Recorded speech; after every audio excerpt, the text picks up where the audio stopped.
Hello again and welcome to RP-0 America. So here you're viewing Mercury at a distance, and so notice I've got a maneuver set up here with a nice low periapsis, and so normally like a gravity assist, like anytime you fly near another body your path gets arced. Well, I'm sure that's happening here, but because we're going to be moving so fast when we go by Mercury, it's not really having much of an effect. But you can see I've plotted out a maneuver here. So unfortunately I did have to make a pretty substantial change to what MechJeb was suggesting, but nonetheless I've got it targeted.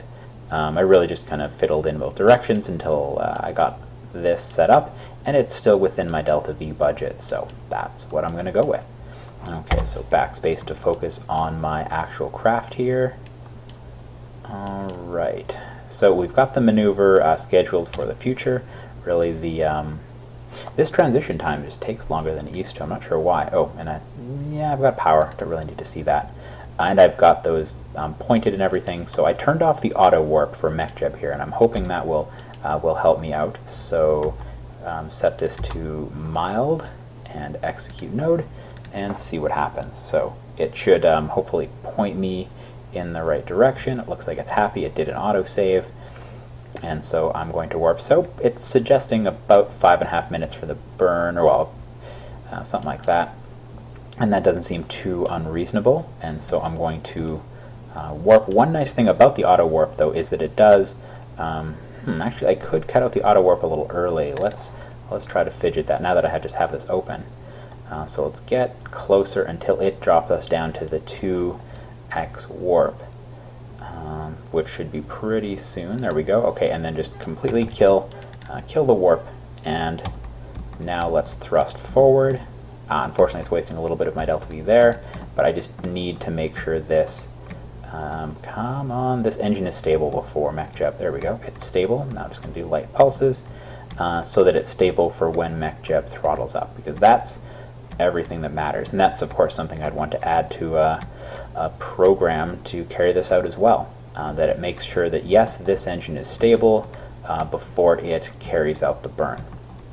Obviously you want to get everything else. You want to get it aligned, you want to make sure everything's timed, etc. But ultimately, if the fuel here isn't stable, there is no point in throttling up. We'd rather wait until like 90 minutes later, until we've gone around to carry out that burn. So it should be starting this burn pretty soon, I think. Very stable still, good. So my fuel is fine. Hopefully I'm not burning out too much delta V out of my RCS fuels by doing this. Still very stable. Well, it looks like I would expect it to have started the burn by now. I'm not sure why it hasn't. Does it not feel like it's pointed nicely enough? So I gave it some more oomph in its RCS. Oh, something's happened. No, nothing. Yeah, I don't know. MechJeb just seems to be incapable of doing these burns nicely for me now. I'm not sure why. MechJeb did an update recently. And that update here, what if I try to manually throttle up? Nope. Okay, open you up. Oh, it throttled up. It finally did. So I guess it's doing its own calculation. Honestly, this seemed a bit more sane when it actually set up the burn. Maybe it'd be nice if in the interface it showed when it was planning to do the burn. Or maybe that might be an option. For all I know, I'll have to check with Sarbian for MechJeb to let you know how close it is to its expected burn initiation time. So how much fuel did I waste in here? A little bit. About half a unit of my hydrazine, which doesn't seem like much, but until you realize I just don't have very much hydrazine in the craft. And where are we? I don't know why that scene transition is just taking way longer than it used to. Maybe it's just because I'm consuming so much RAM in this mode. But there we go. You can see where we are. Oh, okay. Maybe you can tell. I can't quite tell. Madagascar. Okay, so we are performing this burn over Madagascar. Well, fair enough. All right.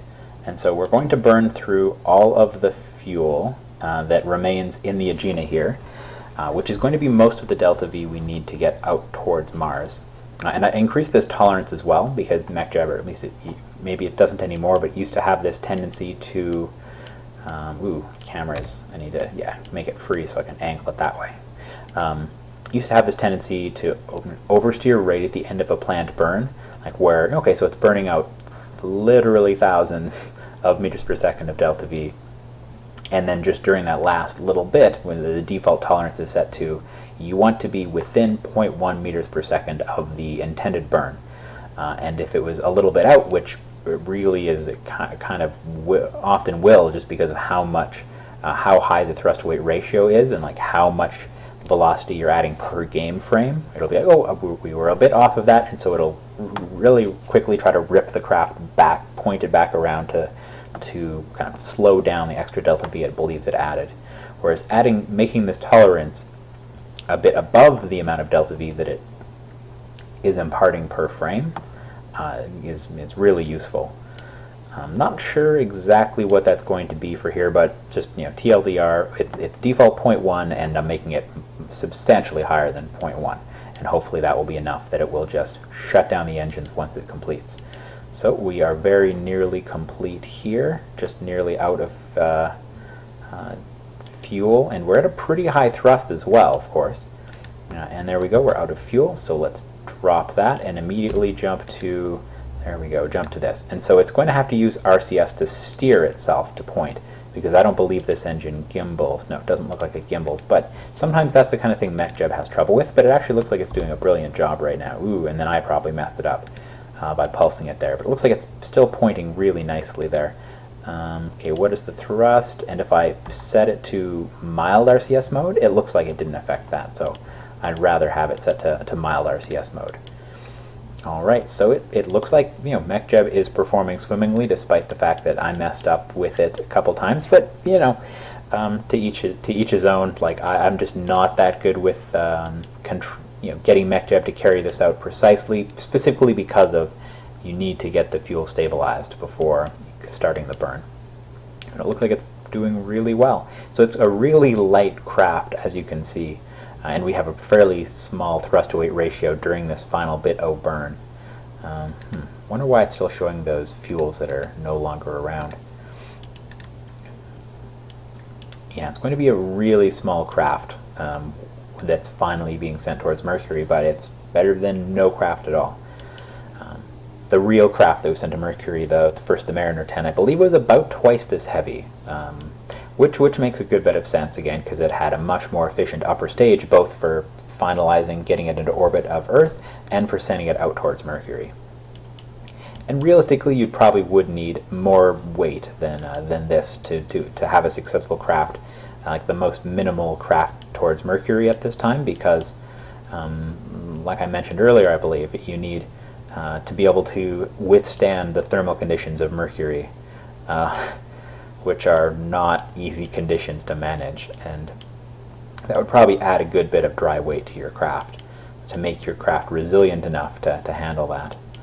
Alright, so very nearly complete the burn. Let's see where we are relative to, here I'm just going to quickly try to zoom out to see how we are relative to Mercury before I go back to see the engine shutdown.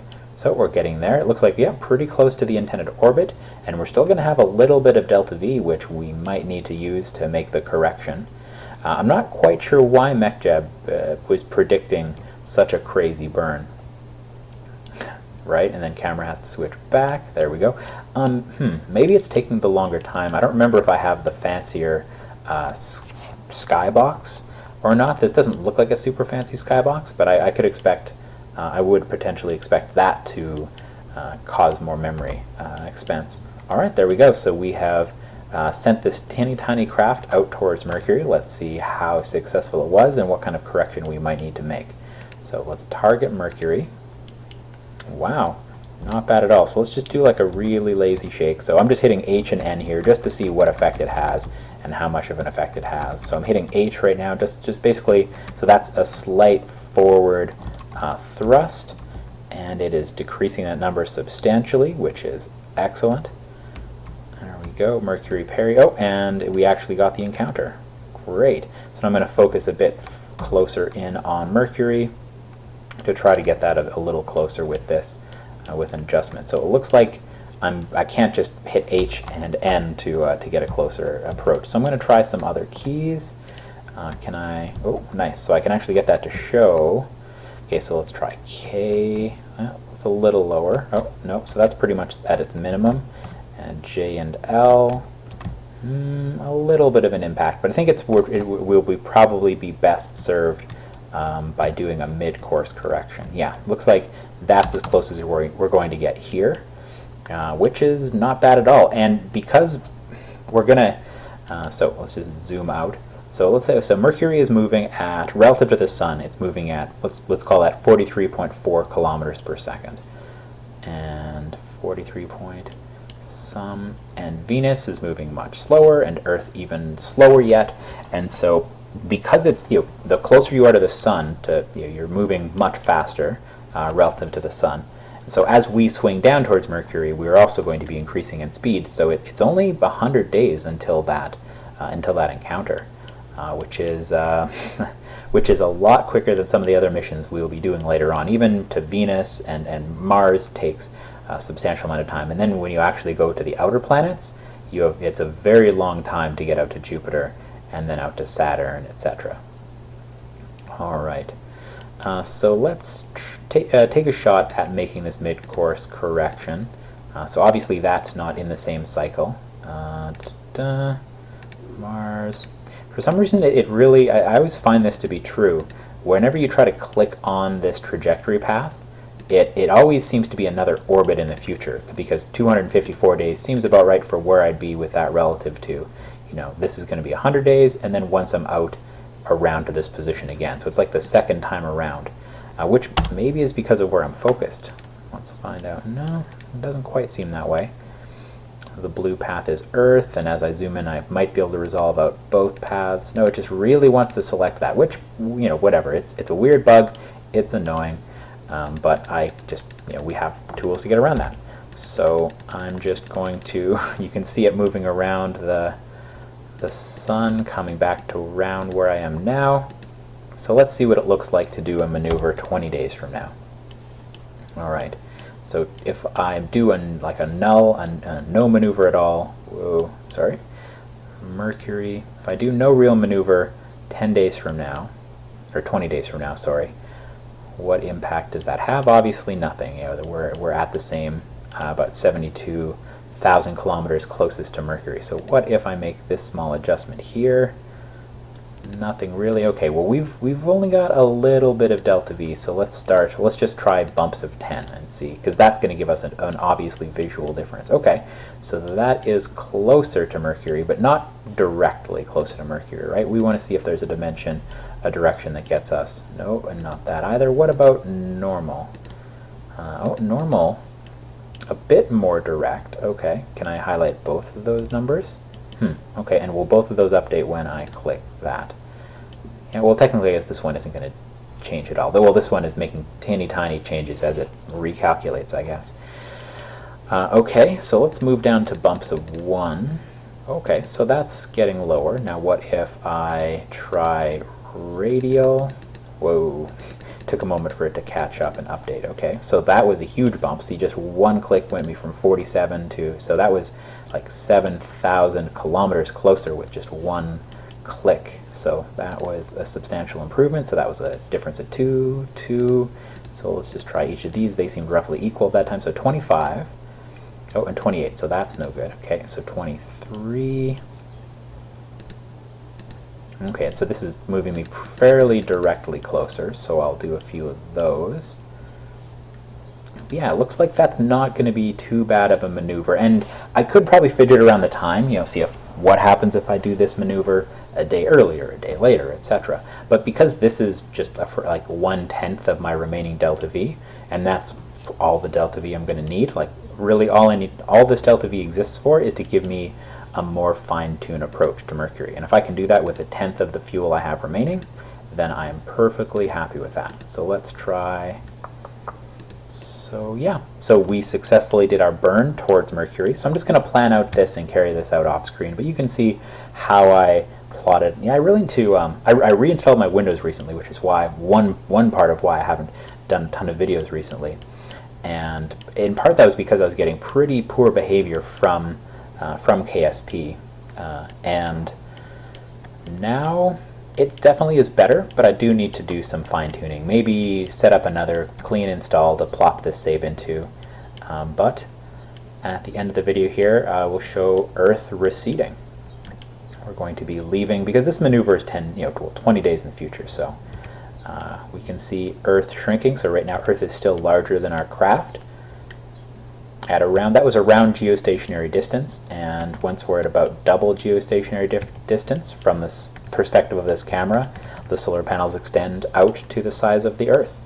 Oh, well, okay, it all depends on where your camera is placed, but the Earth has very rapidly shrunk away from us, and Australia was the last thing we got to see. Let's see if there was any science out here for us. No. Yeah, we've got a number of probes on here, so we're going to get some fresh science for Mercury, possibly a couple of rounds of it, depending on how close we can get to the surface. So thank you for watching RP-0 America. We have successfully sent our mission using MechJeb out towards Mercury and still have Delta V to get an even closer approach than the 72,000 kilometer approach we had before. And it's going to be a very, very speedy trip by Mercury. Let me try to illustrate that. So if I set up another maneuver node here, so once we're near Mercury, what would it take at our current closest approach? So as I put energy into this should be arcing. This should be arcing towards Mercury. It would take a great deal of Delta V to park this thing into orbit of Mercury. And at that point, we're going to have less than 200 meters per second of Delta V. Yep, that's not an error, folks. That is, it's a huge. The speed of our craft relative to Mercury is going to be huge when we fly by. So that's what we have to look forward to. Here, let me kill that node. We'll be doing an extremely speedy trip by Mercury, the closest body to the Sun. Thanks for watching RP-0 America. Goodbye.